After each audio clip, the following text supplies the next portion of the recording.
After Juilliard, I got a job playing for strippers at the Nut Club in the Village at Sheridan Square.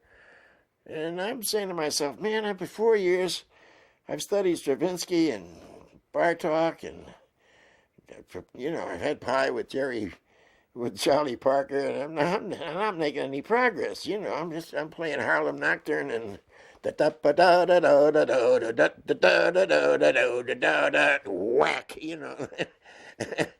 And somebody said Birds Across the Street jamming. I said, oh man, let me get a taste of this. And at the time, I didn't like my horn. I didn't like the reed. I didn't like the strap. I didn't like the ligature. I didn't like anything. I was a modeling young man with a problem. And so I went over there, and there was the great Charlie Parker in a club called, it's still there. I can't think of the name of it. And there was the great Charlie Parker, and he was playing on Larry Rivers. You know Larry Rivers, the painter? Yes. And, well, he had a baritone sax, and Bird was playing on the baritone sax. There was a piano about this long, a terrible-looking instrument. There's a guy playing it was about 90 years old, and his father was on drums, which were a couple of pie plates and this little snare drum, and that was it. That was the band.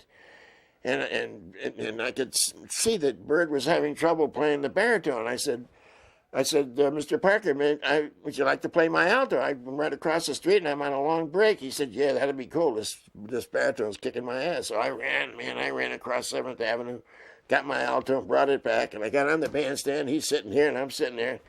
I handed him my horn, and he played Long Ago and Far Away.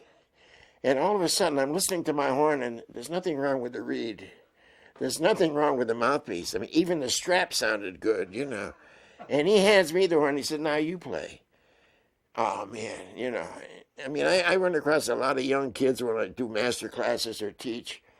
And they're always saying, oh, I'm too shy. I'm too shy. I said, don't be shy.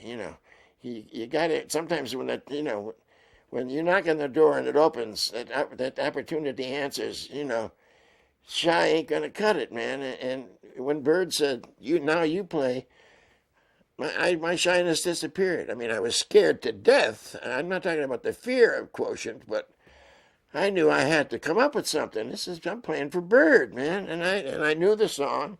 Harvey LaRose made me they have what they call the real book, all the songs ever written. I am a walking real book. I know all the tunes from playing 4 of the Hit Parade songs every week for years in my lessons. So I did a fair job on Long Ago and Far Away, Jerome Kern. And Bird leaned over, and in my ear he said, sounds real good, Phil. Oh, be still my heart. This time I levitated over 7th Avenue. I went and I played the shit out of Harlem Nocturne. And I stopped looking for the magic reed, the magic mouthpiece, the magic strap, and I started to practice.